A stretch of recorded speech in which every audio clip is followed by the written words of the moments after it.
आज केएमपी का चक्का जाम करेंगे किसान। सुबह 8 बजे से 24 घंटे के लिए जाम होगा केएमपी। कृषि कानूनों को लेकर आंदोलन तेज। केएमपी के आसपास के गांव में धारा 144 लागू। हरियाणा पुलिस की लोगों को सलाह, केएमपी से ना करे सफर। पंजाब में आज से फसलों की खरीद शुरू। मंडियों में पहुंच रहा गेहूं। सीधी अदायगी को लेकर हड़ताल पर गए आढ़ती। कोटकपुरा गोलीकांड में पंजाब पुलिस की एसआईटी को बड़ा झटका। हाईकोर्ट ने खारिज की एसआईटी की जांच रिपोर्ट। नई एसआईटी में नहीं होंगे कुंवर विजय प्रताप। हरियाणा में 30 अप्रैल तक बंद रहेंगे स्कूल। कोरोना खतरे को देखते हुए सरकार का बड़ा फैसला। पहली से लेकर 8वीं कक्षा तक स्कूल बंद करने के आदेश। जयराम कैबिनेट का बड़ा फैसला। हिमाचल में फिलहाल नहीं लगेगा नाइट कर्फ्यू। कोरोना के चलते सभी शैक्षणिक संस्थान 21 अप्रैल तक बंद। और सीएम मनोहर लाल ने मनु भाकर और संजीव राजपूत को दी बधाई। हरियाणा के शूटर ने ओलंपिक के लिए किया क्वालिफाई। गुरुग्राम में मुख्यमंत्री का आशीर्वाद लेने पहुंचे दोनों खिलाड़ी।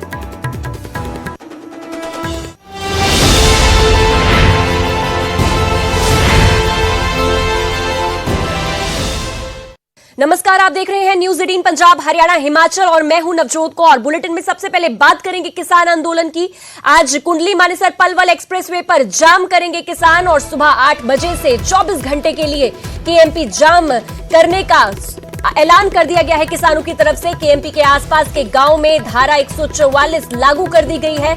इसके साथ 30 अप्रैल तक ये धारा लागू रहेगी क्योंकि केएमपी के जो आसपास का इलाका है वो बेहद संवेदनशील माना जा सकता है। इसके साथ 5 लोगों के इकट्ठा होने पर पाबंदी होती है। धारा 144 की बात करें तो 5 लोग से ज्यादा इकट्ठे नहीं हो सकते। और किसानों के ऐलान पर पुलिस की एडवाइजरी जारी हुई है जिसमें लोगों को केएमपी की तरफ जाने ना जाने की सलाह दी गई है। और अगर आप भी आज केएमपी एक्सप्रेसवे के जरिए आज कहीं जाना चाहते हैं, कहीं ट्रैवल कर रहे हैं तो इसको आप हटा सकते हैं, इस विचार को हटा सकते हैं, कोई और विकल्प कोई अपना सकते हैं। तो आपको बता दें कि बड़ा ऐलान किसानों की तरफ से आज किया गया है और केएमपी जाम करने की ऐलान किसानों की तरफ से कर दिया गया है। यानी कि कुंडली मानेसर पलवल एक्सप्रेसवे आज जाम रहेगा। सुबह 8 बजे से 24 घंटे के लिए केएमपी जाम रखने का ऐलान किसानों की तरफ से कर दिया गया है।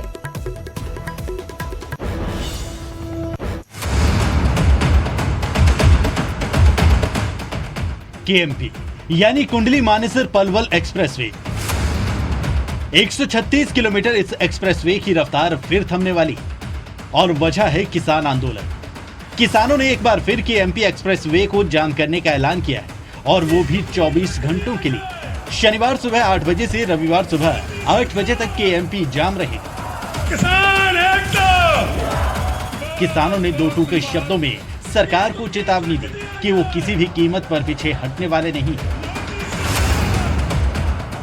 एक केएमपी रोड ਜਿਹੜਾ ਜਾਮ ਕਰਨਾ ਹੈ ਉਹਦੀਆਂ ਤਿਆਰੀਆਂ ਅਸੀਂ ਅੱਜ ਸ਼ਾਮ ਤੋਂ ਸ਼ੁਰੂ ਕਰ ਦਿਆਂਗੇ।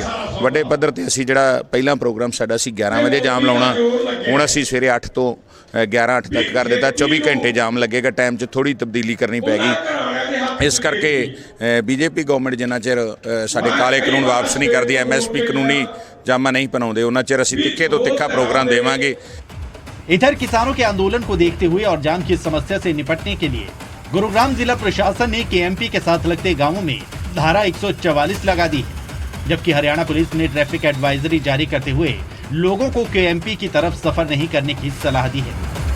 और लोगों से ये अपील करेंगे कि वो जो हमारे राज्य हैं हरियाणा, हिमाचल, पंजाब, चंडीगढ़ इत्यादि से दिल्ली की तरफ जाने वाले वाहनों को और दिल्ली से इधर आने वाले वाहनों को समस्या का सामना करना पड़ सकता है क्योंकि 2 मुख्य राजमार्ग ऑलरेडी अवरुद्ध हैं।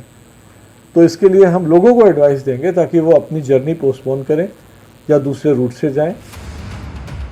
किसानों का ये काफिला बता रहा है कि केएमपी पर आंदोलन की तस्वीर क्या हुई। हालांकि किसानों के आंदोलन को देखते हुए पुलिस भी अलर्ट है, लेकिन सवाल है कि आखिर आम लोगों को कब तक परेशानियों का सामना करना पड़ेगा। क्या सरकार को कोई फर्क नहीं पड़ता या फिर किसान अपनी जिद पर अड़ेंगे? Bureau report, news 18 Haryana. तो आज किसान केएमपी एक्सप्रेसवे को घेरेंगे और धरना किया जाएगा। इसके साथ ही जो लोग आसपास के गांव के हैं उनको भी चेतावनी दे दी गई है कि वो केएमपी एक्सप्रेसवे पर ना आए। अब आगे बढ़ते हैं। किसानों के धरने में लखा सिधाना पहुंचेगा। गिरफ्तारी की तलवार के बीच आज लखा सिधाना इस केएमपी एक्सप्रेसवे जाम में शामिल होगा और कल संगरूर से बड़े काफिले के साथ लखा सिधाना रवाना हुआ था। लखा पर दिल्ली और हरियाणा पुलिस की नजर है। मैं किसी गिरफ्तारी से नहीं डरता, लखा सिधाना की तरफ से साफ ये बात की गई। 26 जनवरी दिल्ली हिंसा का आरोपी है लखा सिधाना और इस पर इनाम भी घोषित किया गया है पुलिस की तरफ से। 26 जनवरी को जो घटनाक्रम हुआ था उसमें मुख्य तौर पर आरोपी घोषित किया गया था लखा सिधाना पर। आपको बता दें कि लखा सिधाना कल संगरूर से अपने काफिले के साथ दिल्ली के लिए रवाना हो गया है और आज केएमपी एक्सप्रेसवे पर जो धरना होगा उसमें भी शामिल होगा लखा सिधाना।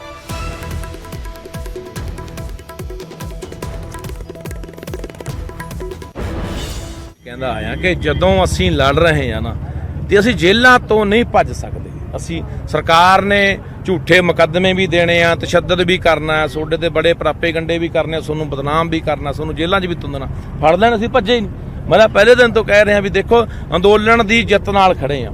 ਇਹਦੇ ਲਈ ਦੇਖੋ ਮੈਨੂੰ ਲੱਗਦਾ ਕਿ ਜੇ ਮੈਂ रूपोश हो के ज़्यादा योगदान पा सकता था, मैं रूपोश हो गया। जे मैनू लगता कि यार मैं कल नूं फड़ाया जाऊँगा तो मैं गिरफ्तारी भी दे दूँगा, मैनू कोई चक्कर नहीं, फड़ देना, मैनू अंदर बैठना ही मंजूर है, बिठा लेना। पर किसी ना किसी तरीके दे नाल ये जिहड़ा अंदोलन आ जितना चाहिए। अब एक और खबर की तरफ रुख कर हरियाणा में लापरवाह अफसरों पर गाज गिरी है। कुछ सस्पेंड किए गए तो कुछ के खिलाफ चार्जशीट फाइल की गई है और भिवानी स्थित रिश्वत मामले में कंप्यूटर ऑपरेटर भी बर्खास्त किया गया। राज्य वेयर हाउस कॉर्पोरेशन के तकनीकी सहायक भी दोषी करार किए गए हैं। इसके साथ तुरंत प्रभाव से विभागीय कार्रवाई के आदेश दिए गए हैं। वायरल वीडियो पर फरीदाबाद में 2 एसआई निलंबित किए गए और सीएम विंडो पर शिकायतों के बाद जो लापरवाही की शिकायतें आई थी उस पर कार्रवाई करते हुए कुछ एक्शन इन अफसरों पर लिए गए। तो हरियाणा में जो लापरवाह अफसर है उन पर गाज गिरी है। कुछ को सस्पेंड किया गया तो कुछ के खिलाफ चार्जशीट फाइल की गई। भिवानी रिश्वत मामले में भी एक कंप्यूटर ऑपरेटर बर्खास्त किया गया है। इसके साथ राज्य वेयर हाउस कॉर्पोरेशन के तकनीकी सहायक भी दोषी करार किए गए हैं और तुरंत प्रभाव से विभागीय कार्रवाई के लिए आदेश दिए गए हैं। वायरल वीडियो पर फरीदाबाद में 2 एसआई भी निलंबित किए गए हैं। आपको बता दें कि सीएम विंडो पर जब शिकायतें मिली तो उसके बाद जो लापरवाही देखने को मिली है इन अफसरों की, इस लापरवाही के सामने आने के बाद ये कार्रवाई की गई है।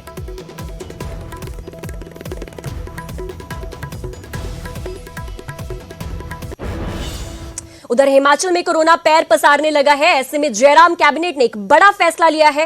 हालांकि हिमाचल में फिलहाल नाइट कर्फ्यू नहीं लगेगा, लेकिन सभी शैक्षणिक संस्थान 21 अप्रैल तक बंद रहेंगे। 21 अप्रैल तक शिक्षकों और गैर शिक्षकों की भी छुट्टी रहेगी, लेकिन प्रदेश में परीक्षाएं चलती रहेंगी। तो बड़ा फैसला, आपको बता दें कि कल कैबिनेट की मीटिंग हुई थी और उस मीटिंग में ये तमाम बड़े फैसले लिए गए हैं, जिनमें से एक ये भी फैसला लिया गया है कि नाइट कर्फ्यू अभी प्रदेश में लगाने की जरूरत नहीं है, लेकिन सभी शैक्षणिक संस्थान 21 अप्रैल तक बंद जरूर रहेंगे, क्योंकि कोरोना का खतरा एक बार फिर से अपने पैर पसारने लगा है।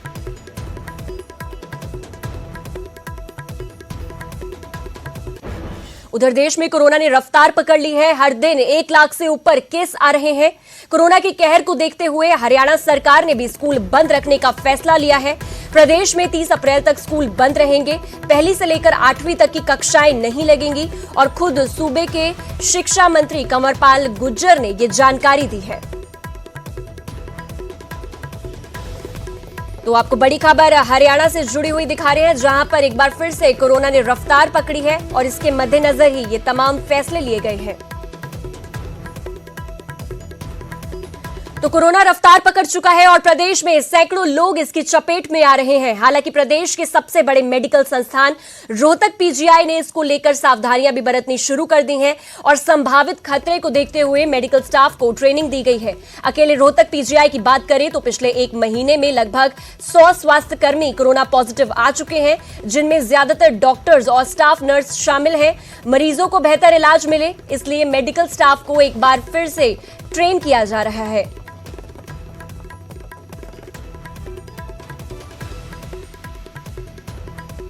हमारा ख़त्म हो गया था, हम स्टेबिलिटी आ गई थी, बट जिस हिसाब से फिर से हाइक हो रहा है, ग्राफ फिर से हाई जा रहा है और हमारे पास न्यूली रिक्रूटेड स्टाफ है जो कि अनट्रेंड है, अभी रिसेंट ज्वाइनिंग हुई है। तो बच्चों को हम चाहेंगे कि पहले हम ट्रेनिंग दें, अच्छे से ट्रेन करें, उसके बाद ही हम डालें। हम अपने नर्सिंग स्टाफ के लिए भी और प्लस हाउसकीपिंग स्टाफ के लिए भी जो पोस्टेड कोविड में हम करते हैं उनकी भी हम ट्रेनिंग लेते हैं। पिछले साल और अब के साल में सिर्फ इतना फ़र्क नज़र आ रहा है, जो हमारा मतलब एक्सपीरियंस बोल रहा है कि ये वाला जो अभी स्ट्रेन आया है ये कॉन्टेजियस ज़्यादा है, मीन्स ये स्प्रेड आउट जल्दी होता है और जल्दी कैच कर रहा है। और बाकी इम्प्रूवमेंट का सर ऐसा है कि पहले जो लोग थे ट्रेंड थे ऑलरेडी, हमने सबको ऑलमोस्ट काफ़ी लोगों को मोर देन 1000 हमने सबको यहाँ पे ट्रेन किया है और ऑलमोस्ट सभी ट्रेंड थे। तो कोई अभी प्रेजेंटली कोई ऐसे दिक्कत आएगी नहीं। बाकी जो न्यू रिक्रूटी है इनकी ट्रेनिंग चल रही है तो सभी रेडी हैं अभी। अब बात करेंगे हिमाचल नगर निगम चुनावों की। नगर निगम चुनावों में बम्पर जीत से हिमाचल कांग्रेस गदगद है। वहीं दो निगमों में बीजेपी की हार पर कांग्रेस ने चुटकी ली है।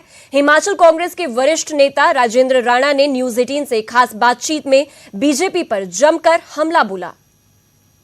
सोलन में हुए नगर निगम चुनावों में कांग्रेस की जीत हुई है, जिसको लेकर हर जगह चर्चा का विषय बना हुआ है, क्योंकि भाजपा का गढ़ माने जाने वाला सोलन, जहां पर डॉक्टर बिंदल जैसे कई जो चुनाव प्रभारी वहां रहे हैं, सह प्रभारी वहां पर रहे हैं, उसके बावजूद भी भाजपा वहां से हार का मुंह को देखना पड़ा है और कांग्रेस की जीत हुई है, जिसमें चुनाव प्रभारी राजेंद्र राणा वहां पर रहे हैं। उन्होंने किस तरीके से लोगों की नब्ज टटोली और जीत हासिल की। हमारे साथ राजेंद्र राणा जी हैं, उनसे बातचीत करेंगे। राणा जी, बड़ी हैरानी की बात यह है कि सोलन में नगर निगम के चुनाव हुए और कांग्रेस की जीत हुई। सबसे बड़ी बात यह रही कि डॉक्टर बिंदल, जो काफ़ी नॉन पॉलिटिकल मैन भी माने जाते हैं, लेकिन आपने किस तरह से लोगों की नब्ज टटोली और अब कांग्रेस ने जो है वहाँ पर जीत हासिल की? देखिए, ये सही है कि डॉक्टर राजे बिंदल जो हैं वो मेरे बड़े करीबी मित्रों में भी हैं। ठीक है, पॉलिटिक्स और पॉलिटिकल पार्टीज अपनी जगह हैं। 3 बार वो सोलन के विधायक रहे हैं, नगर परिषद के वहाँ के अध्यक्ष भी रहे हैं। जहाँ तक सोलन के नगर निगम का चुनाव है, सोलन नगर निगम का चुनाव जो है कांग्रेस पार्टी ने एकजुटता से लड़ाया और इस सारा का सारा क्रेडिट जो है वहाँ के मतदाताओं को भी जाता है और साथ में जो है कांग्रेस पार्टी की तरफ से वार्ड वाइज जिन कार्यकर्ताओं की जिम्मेवारी तय हुई थी, उन्होंने अपनी जिम्मेवारी बड़ी ईमानदारी के साथ और मेहनत के साथ वहाँ पर काम किया है और साथ में स्थानीय कार्यकर्ताओं का महत्वपूर्ण रोल रहा है। राणा जी, एक सवाल इसमें जरूर जोड़ूंगा। खुद जयराम ठाकुर मुख्यमंत्री हिमाचल प्रदेश 3 बार नगर निगम के चुनावों में आए और गली गली घूमे। ये एक बहुत बड़ी बात है कि नगर निगम के चुनावों में मुख्यमंत्री जी को आना पड़ रहा है। मैंने तो बार बार इस मुद्दे को उठाया कि अगर प्रदेश सरकार ने काम किए होते, प्रदेश के मुख्यमंत्री ने काम किए होते, वहाँ के स्थानीय नेताओं ने काम किए होते, तो कहीं नहीं मोहल्ले वार्ड जो थे वहाँ पर कहीं ना कहीं नाम पट्टिकाएँ तो जरूर नज़र आती। तो 12 वार्डों में उन्होंने दौरा किया। मैं हैरान था इस बात के लिए कि मुख्यमंत्री को, मुझे लगता है कि भाजपा की अंदरूनी ये कला और अंदरूनी साजिश भी हो सकती है कि मुख्यमंत्री का स्टेचर जो डाउन करना है और वार्ड वाइज उनको घुमा रहे हैं। अगर काम किए तो मुख्यमंत्री को आने की जरूरत नहीं पड़ती और बहुत सारे ऐसे मुद्दे थे जो हमने वहाँ उठाए। जी, इसमें राणा जी एक चीज़ और है कि बेसिक कम्युनिटीज़ को बात करें लेकर कई इश्यूज नगर निगम सोलन की अगर हम बात करें, पानी का मुद्दा सबसे बड़ा है, उसकी रेट जो बिल आते हैं, या फिर कूड़ा करकट की बात करें, या फिर रोड्स की बात करें, कई ऐसे बेसिक कम्युनिटीज़ थी जो लोगों की ज़रूरत है, उसको लेकर आपने वायदे भी किए। पानी की जो समस्या है वो बड़े बिल आ रहे थे लोगों को। हमने कहा आपको हम 100 रुपये से ज़्यादा बिल आपको आने नहीं देंगे। हमने कहा कि जो कूड़ा करकट है उसको हम फ्री में उठाएंगे, पैसे लेके उठाते थे। राणा जी, हिमाचल प्रदेश में विधानसभा चुनाव 2022 में आ रहे हैं, उसको किस तरह से देखते हैं, क्योंकि भाजपा और आपकी ऑब्वियसली कांग्रेस की टक्कर बहुत ज़्यादा है? देखिए, अगर इतिहास के पन्नों को खोल के देखें तो हर 5 साल बाद लोग जो हैं बदलाव करते हैं, परंतु इस बार जो बदलाव की जो रफ्तार है कि मैं कह सकता हूं कि ये जो नगर निगम के चुनाव हुए हैं, 29 सीटें हमारी हैं, 28 भाजपा के पास है। सरकार इनकी होने के बावजूद लोगों ने इनके खिलाफ जो है वो वोट दिया है। तो मैं ये कह सकता हूं कि हिमाचल प्रदेश की राजनीतिक फिजाओं में जो है लोगों ने बदलाव का संकेत दे दिया है और 2022 में 100% 100% भारतीय जनता पार्टी की सरकार जाने वाली है और प्रदेश के लोग फिर चाहते हैं कि कांग्रेस की सरकार आए। 2022 में विधानसभा चुनावों में भी इन्होंने ये साफ तौर पे कहा है कि 100% कांग्रेस की सरकार वहां पर आएगी।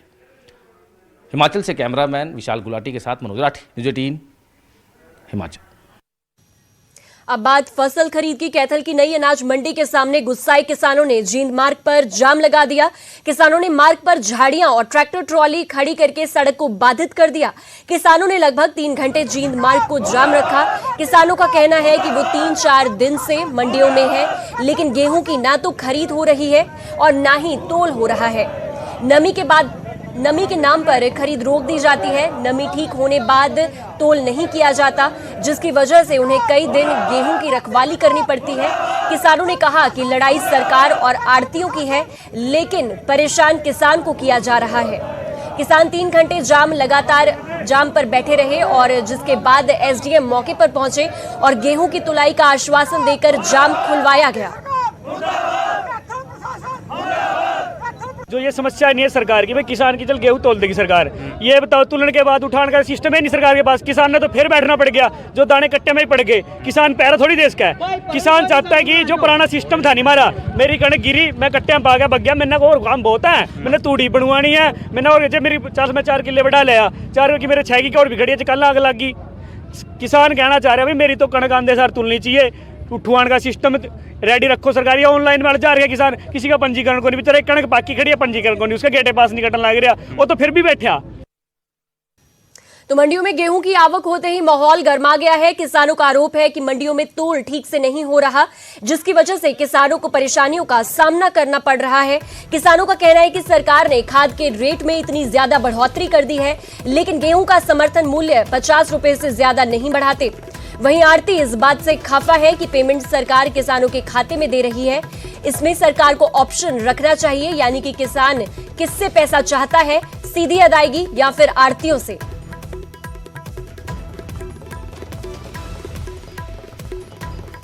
नहीं, हम उसके पक्ष में भी नहीं और विरोध में भी नहीं है। विरोध में इसलिए नहीं है, अगर किसान ये कहता है कि मेरी पेमेंट मेरे खाते में आए तो उसको जाने दे, और जो किसान ये कहता है आड़ती के माध्यम से लूँगा मैं, तो वो पेमेंट आड़ती के माध्यम से होनी चाहिए।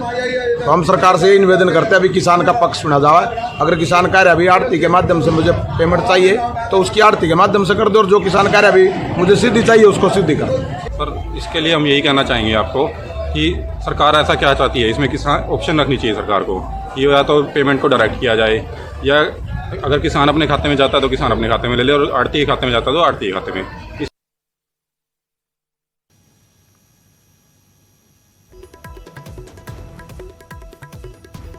खाद की बढ़ती कीमतों, कृषि कानून और मंडियों में गेहूं की सही तरीके से खरीद को लेकर इनेलो भी हल्ला बोल की तैयारी में है। 12 अप्रैल को इनेलो नेता और कार्यकर्ता सिरसा में जिला स्तर पर विरोध प्रदर्शन करेंगे और गवर्नर के नाम एक ज्ञापन सौंपा जाएगा। अभय चौटाला ने प्रदेश सरकार पर निशाना साधते हुए कहा कि सरकार सिर्फ किसान हितैषी होने का दावा करती है, जबकि किसान आज सबसे ज्यादा दुखी है।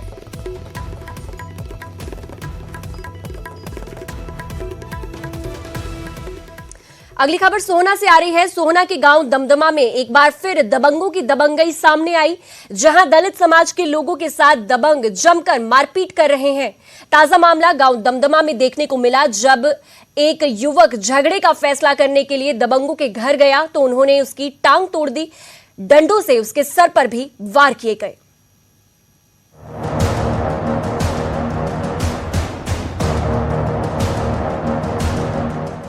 सोहना का दमदमा गांव फिर विवादों में, मामला फिर दबंगों की दबंगई का है। दबंगों ने फिर एक दलित युवक को बुरी तरह पीटा।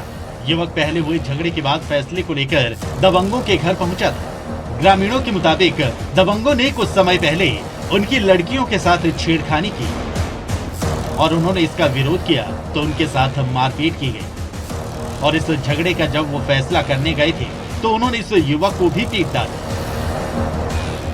धमकी दे रहा कि भाई मैं तुझे मार दूंगा। तो मुझे भगत जी ने सलाह दी कि भाई मतलब तू इसे एक काम कर, मैं तेरी बैठ के वहाँ बड़े छोटे में बात करा दूंगा और ये तेरा फैसला करवा दूंगा, तो पे हाथ नहीं गिरे को। मैं मतलब चलो ठीक है जी। वो गए तो उसने घर में बड़े नहीं, हम रास्ता में ही उसने खुद पावड़ी लेके, जो जिससे वो पावड़ी टाइप में होती है जो मट्टी खींचते हैं, खुद पावड़ी से उसने मेरे सर पे हमला किया, पाँव तोड़ दिया। इस मामले में आरोप खाकी पर भी लग रहे हैं। लोगों का आरोप है कि उन्होंने पहली बार हुए झगड़े की शिकायत भी पुलिस को दी, लेकिन पुलिस ने कोई कार्रवाई नहीं की। ये मामला जी ऐसा है कि लगभग 6-7 महीने से चल रहा है। पहले तो हमारी धी बेटियों को छेड़ा गया था, उनके एवज में हमारे बच्चों ने कुछ लड़कों ने हाथापाई करके इनमें से एक लड़के को पीट दिया था। उसके बाद जब से अब तक 4 लोगों पर इतना जानलेवा हमला कर दिया है, किसी पे रिवॉल्वर दिखाते, किसी के सिर में कट्टा मारते, यहाँ तक की नौबत आ रही है। बस्ती में तो कोई भी ड्यूटी पे नहीं जाता, पढ़ने वाले बच्चे पढ़ने नहीं जा पा रहे हैं। हमारा जी तब खराब कर रखा। ऐसा पहली बार नहीं हुआ कि गांव के दबंगों ने इस तरह का कहर ढाया हो। 10 दिन पहले भी गांव के नंबरदार से मारपीट की गई थी और उसके बाद से दलितों पर अत्याचार का सिलसिला जारी है। आतंक मचा रहा का सुरजन है वहाँ का जगतू का जी, मैं बताऊं 4 लड़के ने तो पहले पीट चुका, पिछले 6 मार्च को मेरे को रास्ते में घेर लिया, दड़ा मेरे चेहरे पर लग गया, मार दिया, मेरे को फोड़ दिया पूरा। उसके बाद में एक लड़के को और तोड़ मारा है। उधर पुलिस ने इस बार भी मामला दर्ज कर लिया और आरोपियों की जल्द गिरफ्तारी का दावा कर रही है। सुरजन नाम का कोई व्यक्ति उसके घर के बाहर वो पहुंचा, तो सुरजन ने उसकी गाड़ी पर पहले पत्थर मारा और उसके बाद उसके साथ मारपीटाई करी। जो सोनू की शिकायत पर हमने मामला दर्ज कर लिया। कौन कौन सी धाराओं के तहत मामला दर्ज हुआ सर? फिलहाल इसमें 323, 506 और 427 में FIR दर्ज की गई। तो अभी ओपिनियन मिली है इसमें डॉक्टर को? अभी ओपिनियन है इसमें। आखिर कब तक यूं ही चलता रहेगा? आज के युग में भी कब तक जात पात को लेकर यूं तकरार होती रहेगी? सवाल पुलिस प्रशासन पर भी उठ रहे हैं। अगर पुलिस ने पहले ही अपना काम ईमानदारी से कर दिया होता तो ये नौबत ही नहीं आती। संजय राघव, न्यूज़ 18 सोहना। उधर हरियाणा के मुख्यमंत्री मनोहर लाल ने शुक्रवार को गुरुग्राम में शूटर मनु भाकर और संजीव राजपूत से मुलाकात की। ओलंपिक के लिए क्वालिफाई करने पर सीएम ने उनको बधाई दी और आशीर्वाद भी दिया। दोनों जनों के साथ मुख्यमंत्री से पीडब्ल्यूडी रेस्ट हाउस में मिलने पहुंचे। बता दें कि मनु भाकर और संजीव राजपूत ने विश्व शूटिंग प्रतियोगिता में स्वर्ण पदक जीतकर ओलंपिक के लिए जगह बनाई है। तो देख सकते हैं मनु भाकर जिसको आशीर्वाद देते हुए नजर आ रहे हैं मुख्यमंत्री मनोहर लाल। और शुक्रवार की ये तस्वीरें हैं जब पीडब्ल्यूडी रेस्ट हाउस में मिलने के लिए ये दोनों खिलाड़ी पहुंचे। उधर कोविड-19 महामारी ने परस्पर निर्भरता की भावना को सुदृढ़ किया है, जिससे कि पूरा देश इस विपत्ति का एकजुट होकर मुकाबला कर सके। वैक्सीनेशन के ऐलान के बाद जरूरत होगी कि हम सभी अपना सर्वश्रेष्ठ योगदान दें, जिससे हम एक साथ वायरस को हराने की तरफ कदम बढ़ा सकें। और नेटवर्क 18 इस मुहिम में हर कदम पर आपके साथ होगा। जब तक सभी सुरक्षित नहीं होते तब तक कोई सुरक्षित नहीं होगा। इसी सोच के आधार पर कैंपेन संजीवनी का लक्ष्य ये सुनिश्चित करना है कि वैक्सीन पाना सभी भारतीयों का अधिकार है।